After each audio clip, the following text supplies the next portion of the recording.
Yosha! Okay, so may mga bagong announcement sa Vivamax marker calendars. Meron tayong I think new shows, new original series. Ayun. So, check natin. So, September 15 we have Patikim-tikim. Pera. Nakakainip ng ganitong ayan, Patikim-tikim. It's starring Yen Dorano, Apple D, and I think it's Chloe Jenna. Si Chloe Jenna yan. Also, yung leading man ay si Errol Carmelo, also known as the Carrot Man. Ayun. So yeah, Patikim-tikim is on September 15. So that is completing the September lineup ng Vivamax. Okay? So, for those of you na hindi pa alam ang September lineup, so it will start off with Call Me Alma, which by the way will premiere sa Cinemalaya. So yes, Cinemalaya, it will be invaded by Vivamax. Ayun. Then next is Punit na Langit, followed by Patikim-tikim, followed by Ligaw na Bulaklak. So we got 2 weeks of Chloe Jenna, and then Woman on Top, September 29. I don't know what BJJ is, pero yun lang yung mga yun lang yung masasabi ko for September. Now we got some October reveals. October 6 is the return of Manang Medina. I believe this is Manang Medina. So, Langit-ngit. Kasi di ba Lagaslas yung una niyang pelikula ngayon, Langit-ngit. Ganun ba? Ganun ata ano siya eh. Parang twice a year siya nagpapakita. Tapos yung kanyang pelikula, nagsisimula sa LA. Yeah. Kaya Manang Medina is back with Langit-ngit. Also, after Langit-ngit is ano ba? After Langit-ngit is going to be scroll right tayo. Yun, Haliparot, October 13. I think this is Aiko Garcia.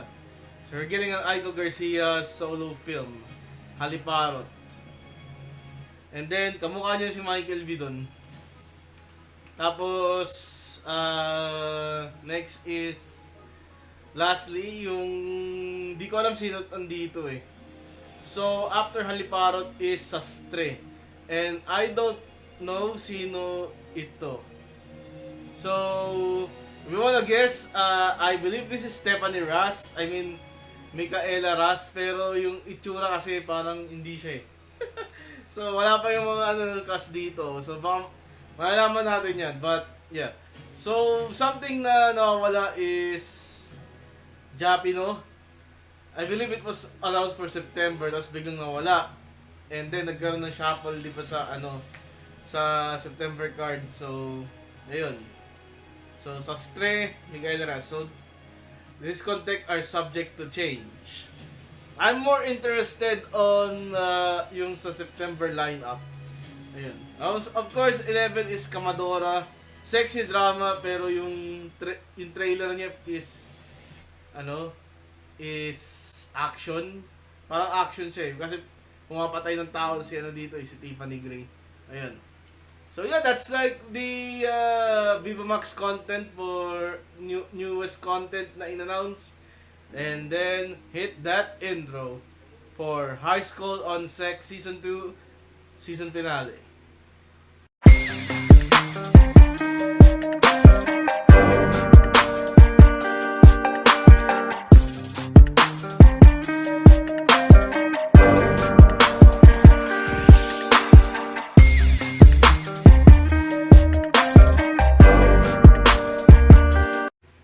What is up, everyone?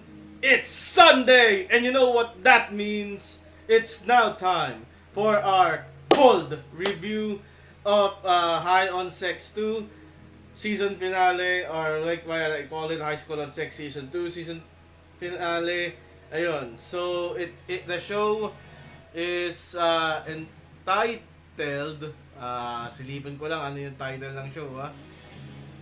So, yeah, yun. It's entitled to be, let's see, Goodbye Sex, no, Goodbye Expose. Ayun. So, from the title itself, alam nila na parang may gagawin yung ating Fantasia Barkada. So, yeah, here we got the main cast in this one frame. Dito sa ating, I think, we got most of them here. Yeah, I think we got most of them. Okay, so, expose. Sino yung may expose? Well, there's a lot of things to wrap up here. So, let's begin with yung fallout nung nangyaring pagtatalik nila Allaine sa ni Joanna sa pamamahay nila. So, natuklasan nga ni Pastora yung nanay ni Joanna, and syempre, nainis si nanay. Yung nanay kasi is medyo banal. So, like, she considers like yung pagtatalik or relationship beyond a boy and a girl to be sacrilege. And that makes Allaine got kicked out of the house. Dala pa nga yung gamit eh. Yung dialogue dito is parang trinato daw ni Pastora si Allaine na parang anak. I know it only took like episode 4 to do that. And episode 5 is all about the yung coming to terms ng sexuality or ng relationship ni Joanna sa kani Allaine. So, why would you say na trinato mo na parang anak si Allaine that it was never like established, di ba? Or something like that. I don't know. Ayun. Then, we got another expose. Let's go step back.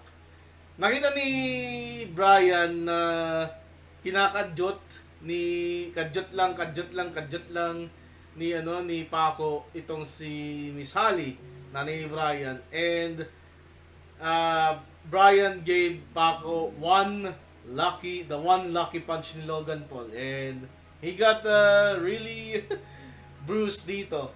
Ang disturbing dito is yung dialogue ni Paco. He literally said, I want you to hurt me, Brian. I want you to make me I want it to make you feel good. Like it's a sadism or something. And that's something that I cannot grasp with the character of Paco. I think Paco just awkwardly said, hit me daddy, unintentionally. Yun yung dito. And ang problema ko dito is, okay, let's go through it. Wag na natin yung pace. So, this episode, syempre, galit si Brian kay Paco kasi tinira yung nanay niya.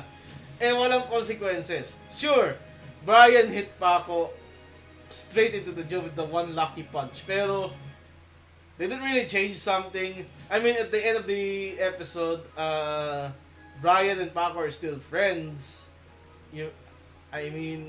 There's really no long-term repercussions. If you're building up your cliffhanger sa episode na to na nakita ni Brian na nagkikipagtalik yung kaibigan mo sa nanay mo, syempre dapat may long-term repercussions dito. Speaking of Brian, he pulled a Luca Pura Vega and he wore drag to impress Amber, pero Amber didn't bought it.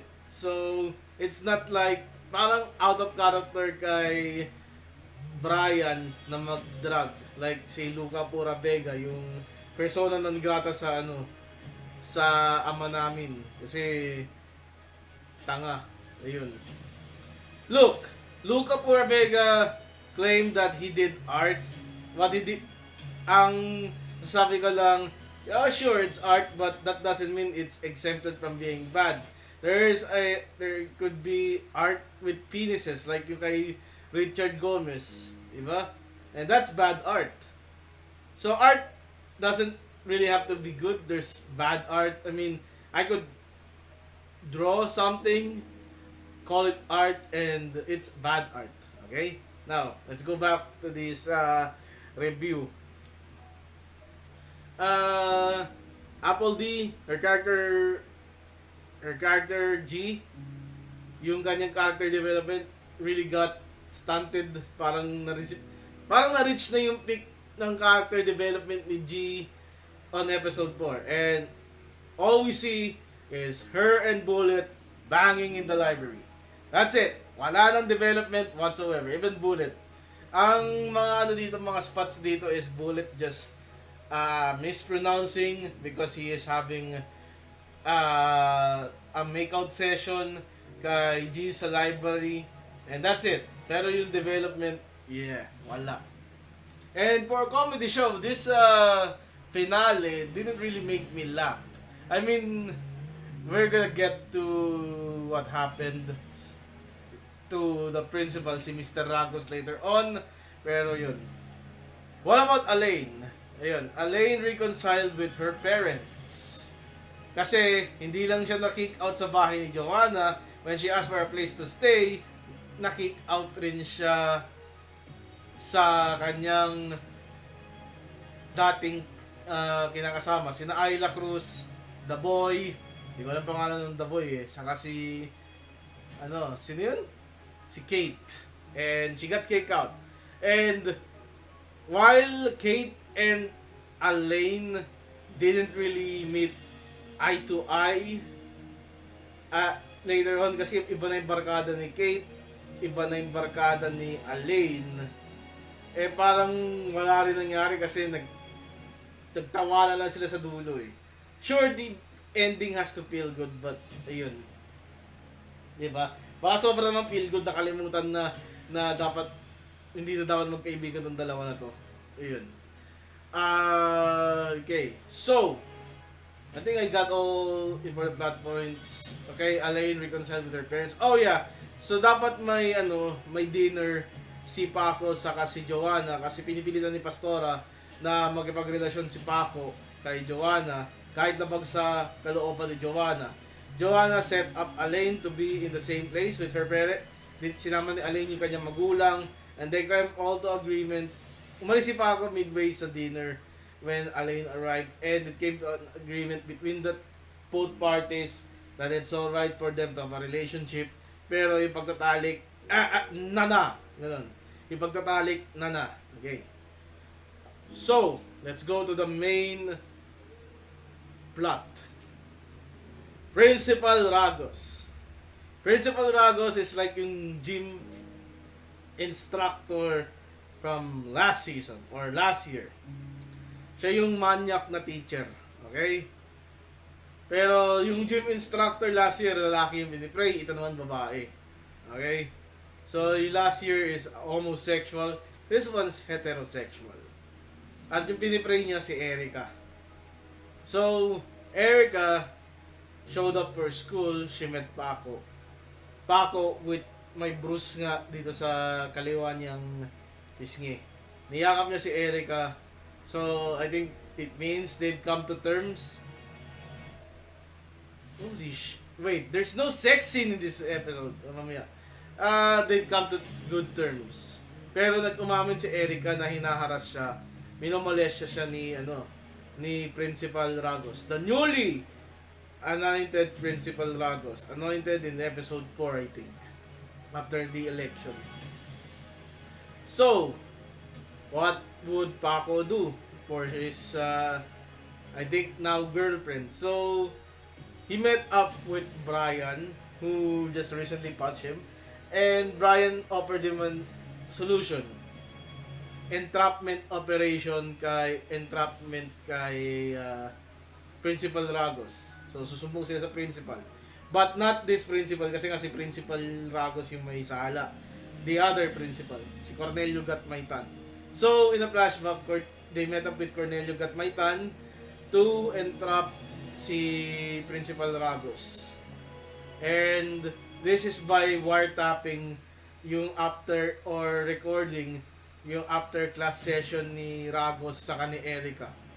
So, yung session got broadcast over to the school public announcement system at nilabel itong si Principal Ragos as a maniac.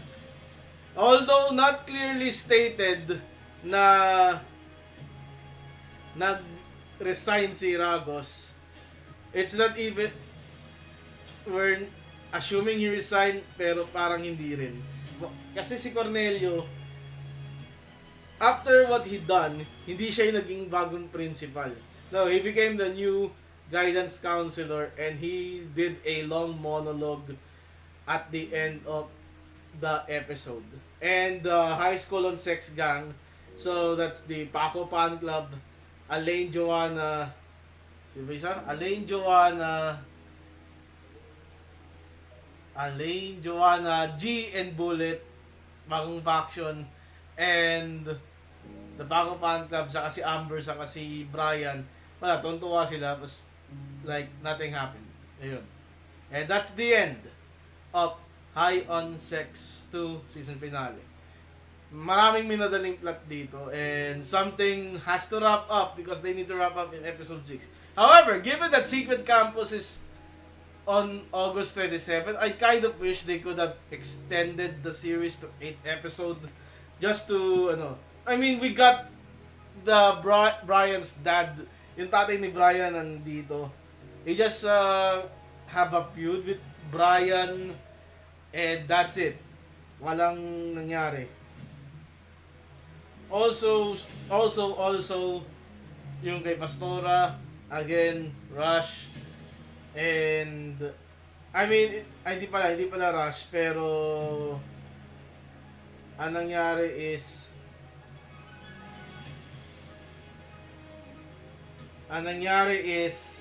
hindi Rush eh, ano ba yun? Ano ba yung tamang term sa, ayun, yung acceptance or yung it's, andun lang, basta, yun lang, without any, basta yung mga consequences, tinalunan.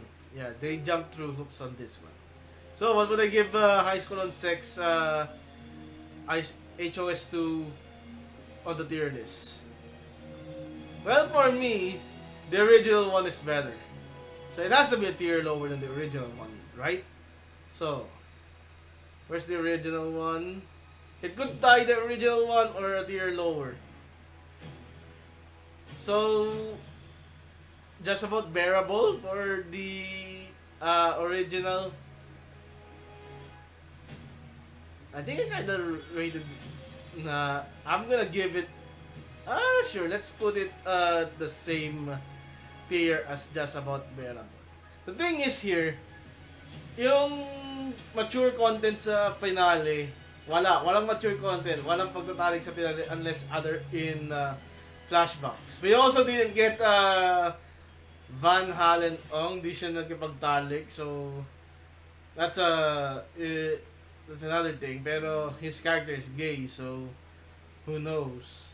Ayun, so yeah, I give it just about bearable, but I think the first season was better.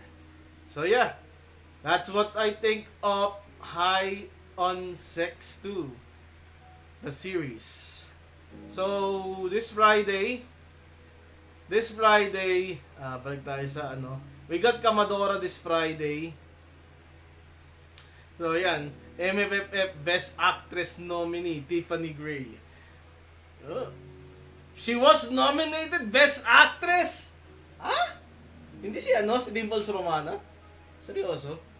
And Sunday, we don't have a Sunday review. So, what I'm gonna do on Sunday is a little bit special. So, we're gonna go back to Kung Fu movies, and this Sunday, it will be the review of Bruce Lee's The Game of Death.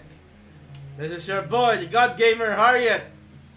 Thank you, goodbye, and good night. See you on SummerSlam. Peace.